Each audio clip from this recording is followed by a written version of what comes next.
Hello friends, good evening. Welcome to PDF for Exams YouTube channel. I hope your preparations are going very well. This is day 34. We are learning environment, and in this video we will see biodiversity. As we know, environment and ecology is a very important subject and lots of question arises from this segment. And in environment and ecology, biodiversity again is very important chapter as lots of question arises from this segment, like which species has been recently announced in IUCN Red List, or which species is at the verge of extinction. So these kind of questions arises from this segment. So we have to read this chapter very carefully. Okay. So let's see what we are going to study in this chapter. So in this chapter, we will be learning about biodiversity, the basics of biodiversity, threat to biodiversity, and conservation effort. That means how the biodiversity which are at verge of extinction are to be conserved. Fine. So the first term, biodiversity, you should know what is biodiversity itself. So biodiversity is abbreviation, that means short form of biological diversity. So it is a term, biological diversity, which has been abbreviated as biodiversity. And what do we mean by biodiversity? So there is a specific definition. Before going to that definition, we'll just try to know in simple words what is biodiversity. So in previous videos of environment, we have already learned about ecology, environment, ecosystem, and we have seen various components of ecosystem, biotic and abiotic, and everything we have already seen. So the system, all the flora and fauna existing in ecosystem are termed at biodiversities, like the species of animals, plants, everything that is there in ecosystem is a part of biodiversity. If we see the definition according to Convention on Biological Diversity, this is an organization which has given the definition of biodiversity. It says the variability among living organisms from all sources, including inter alia, terrestrial, marine and other aquatic ecosystem and ecological complexes of which they are part of, is called as biodiversity. See, this term itself, diversity means variation. That means a huge amount, or you can say different kinds. And bio means that's in biological words or biological. So it simply means the different form or different types of biological species available are called as biological diversity or biodiversity. Fine. And what does it includes? It includes the different plants, animal and microorganism. Fine. And it also consists of genes. Genes, what are genes? The genetic. You might have heard about these genetic, the genes, RNA, DNA. So you have already heard about this in biology. If you haven't, we'll deal with them in detail in biology or when we will study science and tech. Fine. So now we'll see the types of biodiversity. That means how many types of biodiversity are available. So generally there are three types of biodiversity. The first is genetic diversity, next is species diversity, and third is ecosystem diversities. We'll see them one by one. What does this mean? Fine. So on the basis of components which are available in this biodiversities, they are defined on three terms. We have already seen this. The very first term is genetic diversities. What do we mean by genetic diversity? So in a single species, the variation in some genes and the formation of another species, or you can say the various variety of same species, is known as genetic diversity. So you might have seen availability of several kind of species of mango. There is a mango. Mango is a fruit which is very common, we all know. But you might have seen that there are several types of mango. Some are bigger in size, some are smaller, some are little sour, some are sweet. So with different taste, different size, different color, lots of species of mangoes are available. Similarly, lots of species of rice are available. You can see if your rice are very good in quality and they are good looking. Some rice are another like coarse grain. So there are several kinds of grains also available. Overall it is called rice, but there are certain types of rice. Fine. So these kind of diversities or biological diversities are termed as genetic diversities. So you might have also seen in genetic evolution, or you can see the specific species evolution. How do these species evolve? So when we have already seen that our environment, or we have studied in geography how our Earth's planet or Earth's climate has been changing from beginning. Earlier we had a single continent, then it started split it into two parts, then several continents were formed, and again the various kind of lives form for there. So the climatic conditions keeps on changing. At the beginning and sometime in between there was ice age. In ice age, a polar bear used to stay. Now also there are some polar bears available which are white in color. That means the fur is white in color. But there are some bears which are brown. Their fur is brown in color, their skin is brown in color, but still they are called as bear. So you can see these are two species of same animal. One is polar bear, white in color, and other is brown bear, that is something brown or black in color. Similarly, we have a change in genetic species in monkeys also, like monkeys, langur. So several species are available of same kind of animal. Even in human also, you can see we don't have similar faces just because of some genetic change. Even our characteristics are not same. Not the physical characteristics like our thought process, or we can say there are various changes between all the human species, but still all of us belong to human species only, Homo sapiens, but still we don't look similar. Some skin complexions are different, some face are different, hairstyles are different. So there are many changes which can be found under this genetic biodiversity or genetic diversity. Fine, I hope you have understood this genetic diversity. Moving to next kind of diversity, that is species diversity. So what is the species diversity? So species diversity is measure of diversity within a ecological community that incorporates both species richness, that means the number of species in community, and evenness of species in abundance. So what do we understand by this? Sorry. By this we understand that there are certain species which in a community, that what is community, first you need to know. In previous videos also we have already discussed what is community. Communities means several kind of species living in same area, that would be termed as community. Even in human also we have communities, different people from different places of different culture live in same area and make a community. So is the case with the species also. So different kind of species living in same area form a species community, and it would be determined by the number of communities, species in community. For example, if we take example of animals in a forest, they are forming a community, and there are several species like lion, tiger, monkey, snakes, amphibians, you can say insects. So the number of these individual species would be form the species diversities. Okay, and they are determined, or they can be measured in two factors. One is species richness and the other is species abundance. Now what does these two terms mean? The first is species richness. This refers to the number of various species in defined area.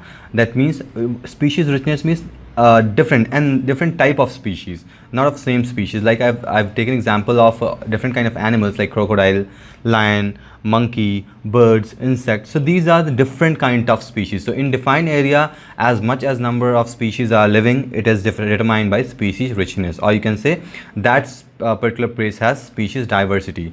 Next point with which we can measure the species diversity is species abundance.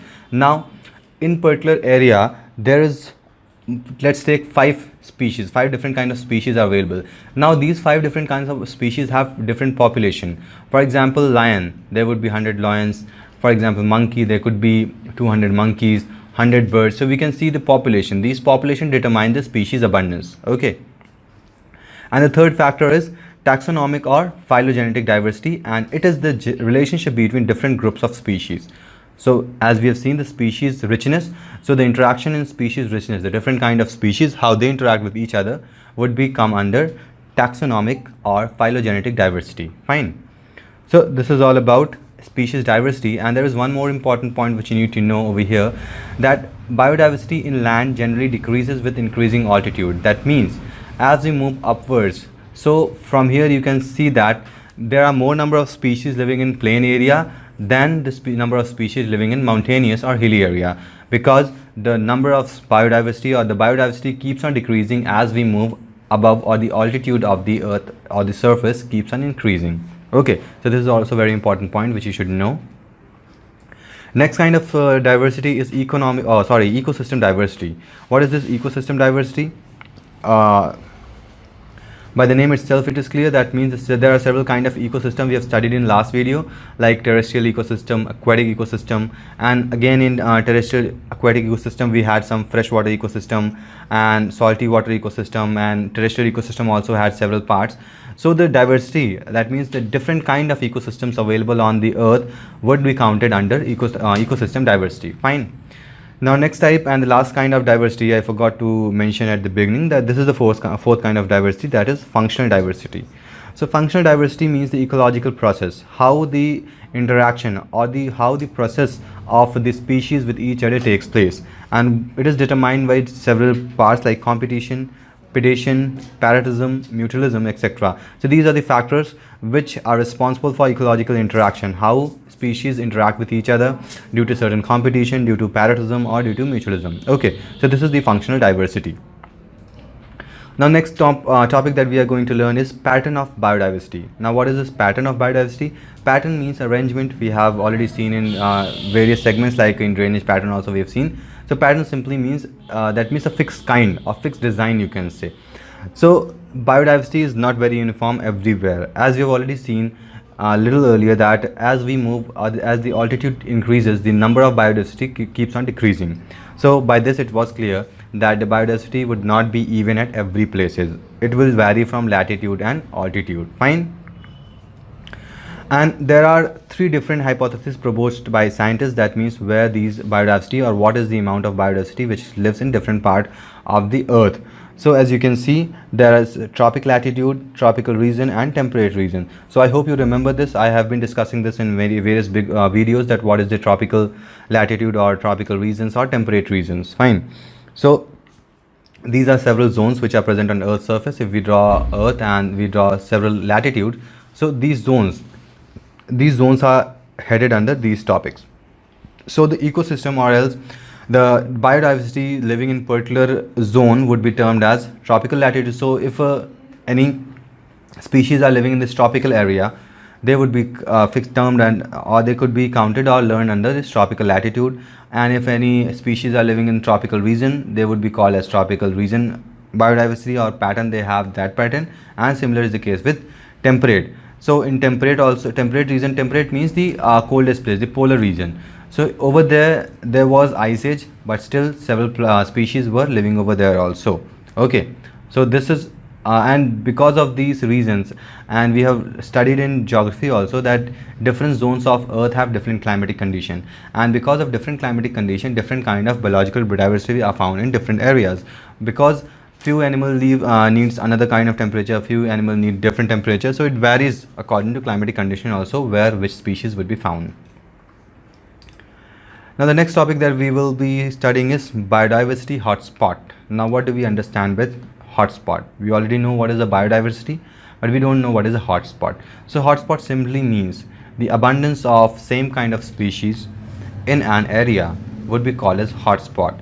But the two conditions needs to be satisfied for any area to be counted as hotspot. And the important point about hotspot is that hotspots are the most threatened reservoir of biodiversity on earth. That means whatever biodiversity would be living or staying in these hotspots would be most threatened or most endangered. Okay. Now what are the criteria for any place to be mentioned as hotspot? So the first criteria is that it should have at least 1500 vascular plants and endemic. That means they should be have 1500 kind of plant species which are endemic. Endemic means at the verge of extinction. And next category is it must have 30% or less of its original vegetation. So the vegetation, or you can say the species of which the hotspot is, it should not have more than 30% of its original natural vegetation. So naturally it might be occurring in several parts of the world, but the concentration of that natural vegetation is found at some particular place, and if it is 30% or less, then it would be termed under hotspot. Or else if it is more than 30% of the natural vegetation, it won't be termed hotspot because it is not at verge of extinction, it is spreaded everywhere. Fine. So this is biodiversity hotspot. Now we are going to see what are the biodiversity hotspot in India. So in India we have several biodiversity hotspot. The first biodiversity hotspot is the Eastern Himalaya hotspot. What are these Eastern Himalayas? We have studied in geography that the Eastern Himalayas are the Himalayan region or the mountain which are present in the eastern region. Eastern region where the northeastern, we have 7 states in northeastern part of the country, and a few parts which are near Bhutan and Nepal. So these parts are also in Eastern Himalayas. These parts also are counted as Eastern Himalaya part. Fine. So the Himalayas region passing Bhutan, northeastern India, and southern central and eastern Nepal would be termed as Eastern Himalayan. And the hotspot, or you can say the species, there are several species which are fulfilling the above two criteria. That's why this is called as biodiversity hotspot or the Eastern Himalaya hotspot. Now what are the important factors over here? As we can see, the Himalayan mountain, sometimes they are 500 meter and sometimes it rises more than 8000 meters. So because of this increase in altitude, and there would be various changes in biodiversity, the biodiversity would keep on decreasing as we move upwards.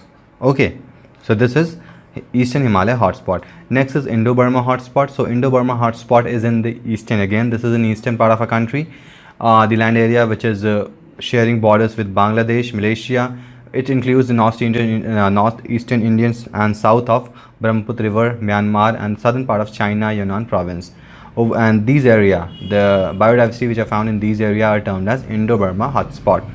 Next is Western Ghat and Sri Lanka. So what are these Western Ghats and Sri Lanka? So we already have studied about Western Ghats in geography. So as we know, there is a peninsular region in India, and we have two sides. One is the eastern direction, the other is in western direction. So the mountain range present in this area would be termed under, or would be called as Western Ghat. Sahyadri Hills is the mountain range, or you can say the forest, which is found in these Western Ghat. And earlier at the beginning, the area of the biodiversity in this Western Ghat was about 82,500 square kilometer. This was a huge area, but now due to some human intervention, it has reduced to 12,445 square kilometer, or you can say it has reduced up to 6.8% of actually what was present. So this is great reduction just because of population explosion and human intervention in these areas. Okay, and there due to heavy rainfall, as we know, it is lots of mountain are there, and whenever the monsoon carrying the whenever the air carrying monsoon strikes those mountain, water is shed and rain, there is lots of precipitation found in one side, whereas the other side is rain shadow area. So because of these, there is huge difference in biodiversity found in both the areas. Okay, so and this Western Ghat and Sri Lanka. So these Western Ghat, or there are a few mountains which are found in Sri Lanka also in the southern part. Over there also dry evergreen forests are also found, which dominates the rainforest to tropical mountain cloud forest. Fine. So this is Western Ghat. The next topic that we are going to study is threat to biodiversity. Now what is this threat to biodiversity? By threat, you understand very well what do we mean by threat. So if anyone is threatening you, that means you are in danger. You need to be protected, or you need to be saved. You need to call police, or sometimes you might have heard in movies also that someone is threatening me. So threaten means over here also, if any animal or humans, any animal or plant species are threatened, they would be termed as threats to biodiversity. Okay, and what are the reason of these threats? So there are n number of reasons. Many reasons are there for threatening of biodiversity. They may be habitat fragmentation, degradation and loss, shrinking genetic diversity, invasive alien species, declining forest resource base, climate change and desertification, overexploitation of resources, impact of development project, and impact of pollution. See, there are many reasons for threatening biodiversity, or else you can say the natural habitat or the nature, it is being threatened by several reasons, and we have seen what are the reasons. We'll study them in detail, what are these and how these cause the biodiversity loss. So these are the causes of biodiversity loss which I've already seen. So studying them individually, let's see what are them. First is habitat loss and fragmentation. What do we mean by habitat loss and fragmentation? So what is habitat? So habitat means the place where any animal or human species reside. So that is called habitat. For you, your habitat would be your house, or else wherever you are staying. If you are staying at your friend's place or your relatives, so that would be your habitat. So whenever there is some issues in one's habitat, there would be chances of extinction of any particular species. Okay, so it happens similarly with all animals and plant. You might have heard about the Amazon rainforest. There was a fire in Amazon forest, and similarly there was fires in Australian forest also. So because of these fires, lots of plants are shut down, and because of this, the natural habitat of all the species are lost, and those kind of animals are being at the verge of extinction. And there are many human activities also, like urbanization, they are cutting forests, or agriculture is also major reason, slash and burn agriculture, mining, urbanization. So these are the human intervention. Because of this, habitat loss and fragmentation happens, and there is threat to different biodiversities present in those areas.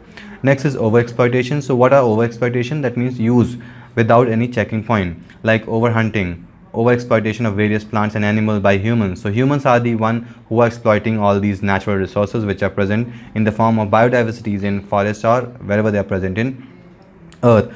For example, many species like stellar sea cow, passenger pigeon, these are extinct due to overexploitation. Just because we as humans overexploited these things, that's why they're getting extinct. Okay, and next reason is alien species invasion. Now what is this alien species invasion? What do we understand by alien?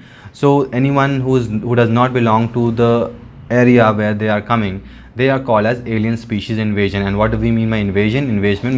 Invasion means forceful entering to some other territory. So in history also you might have studied that there was Aryan invasion in India. There was Mughal invasion, that means Mughal invaded India, and after that British invaded India, British, Dutch, French, lots of people invaded India, and because of that the people living in India had lots of problems. So this is very good example to understand what happens when there is alien species invasion in some kind of ecosystem or some biodiversity. Fine. So there are certain examples over here given, and after that we'll understand what actually the problem is. The first example is Nile perch. Nile perch was introduced in Lake Victoria, which is found in East Africa, and this was the major reason for extinction of more than 200 species of native fish. See, lots of fishes were already there, and when this Nile perch was introduced in this Lake Victoria, these 200 species already extincted. Why they extincted? They might be n number of reasons, like the alien species disturb the food web, or else they might be killing this animal or might be feeding on these animals. That's why these fishes might have been extinct. So there can be very much a number of reasons behind extinction. Next example is invasive weeds of species like carrot and grass. So these species, the invasion of species of like carrot and grass, this led to extinction of lantana and water hyacinth and cost to the native species which are already present there. Okay, so this is what happens whenever there is an alien invasion. Next is co-extinction. Co-extinction means when there is connected to other and intricate networks. So for example, if there are 3 species living in a particular area, and if all are interdependent, and if any one species die due to some reason or become extinct, the other 2 would be affected by the extinction of the other. Fine. Next is invasive species. What are these invasive species? So we have already seen and we have already understood what are these invasive species and how to hamper the growth or the existence of any kind of biodiversity present in that area. So we don't need to study, or else we'll just go through quickly what is written over here. So it's given over here that invasive species are also called introduced species.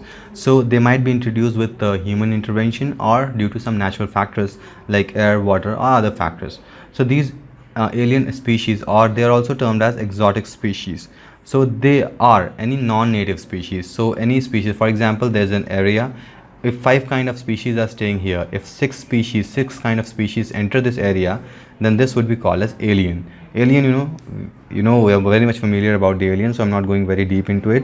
And when they colonize, or when these alien species colonize or stay in this area, they disrupt the entire ecosystem of the other species located in that area. Fine. And what are the major reasons, what are the major causes behind this introduction or introduced species? So it is just because human activities. Human wander from one place to another place.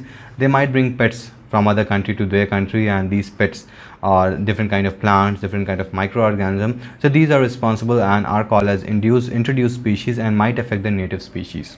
Okay. And what are the impacts? So impacts we have already seen, and there is one important point which you need to learn over here, that invasive species are a major driver for biodiversity loss. So now this is the invasion species, whatever the species come to any other ecosystem, so these are the reason behind the major loss of biodiversity. That means maximum biodiversity are lost due to just because of invasion of alien species into area of other biodiversity. And in IUCN, that means it is a book, a red list book, which shows the endangered species. It shows that the second most common threat associated with species that have gone completely extinct and our most common threat associated to extinction of amphibians, reptiles and animals are the invasion of alien species. So see how effective these invasive alien species are. They are very dangerous for native species. So there are certain examples over here which you can study by your own, and there is an example of water hyacinth in native America, South America. So what happened? It was an fast growing floating aquatic plant, and since it was very quickly growing and it was floating plant, it covered the entire surface, water bodies, and when entire water body is covered with some plant, the ecosystem or the species living beneath the water would be disturbed. Why? Because sunlight won't be able to reach the surface water body, and because of that plants may die because they won't produce oxygen, and since oxygen is not produced, the other animal species might die. Fine. Now there are some example of invasive species in India also, like African apple snail, papaya mealy bug. So these destroy huge crop of papaya in Assam, West Bengal, Tamil Nadu. Cotton mealy bug. So these bugs destroy the crops of cotton. Amazon salfine, catfish. So these are just few examples of invasive species which are found in India. Now, effect of loss of biodiversity. Now, what are these problems due to loss of biodiversity? So there can be many problems like loss of cultural diversity. How this cultural diversity would be lost? See, if we have attachment to several species, like if some of plants are sacred for us, if some animals are sacred for us, or we are utilizing those animals at very high value, when these kind of species are extinct, there would be issues in our culture also. Our cultural diversity also would differ. Next is ecosystem breakdown. Now again, since there is a food web, we have already studied about food web and food chain. So these food chain and food web are very complex, and if there is some disturbances in these food web or food chain, there would be ecosystem breakdown. Next is food insecurity. Now again, we as human or another animal might be dependent on certain species, and if that species of biodiversity get extinct, there would be food insecurity for that particular species which are dependent on the species which has already become extinct. Next is economic impact. Again, now loss of plant species. If a few very important plant species are lost, then humans are going to suffer as economic potential. How? Because that particular species, on that species, many important factors might be dependent which were important for economic activity for human. So this is very important. So this ends our video. I hope you have understood about the biodiversity. You can read the biodiversities which are already extinct or at the verge of extinction, because questions generally arises from those sections.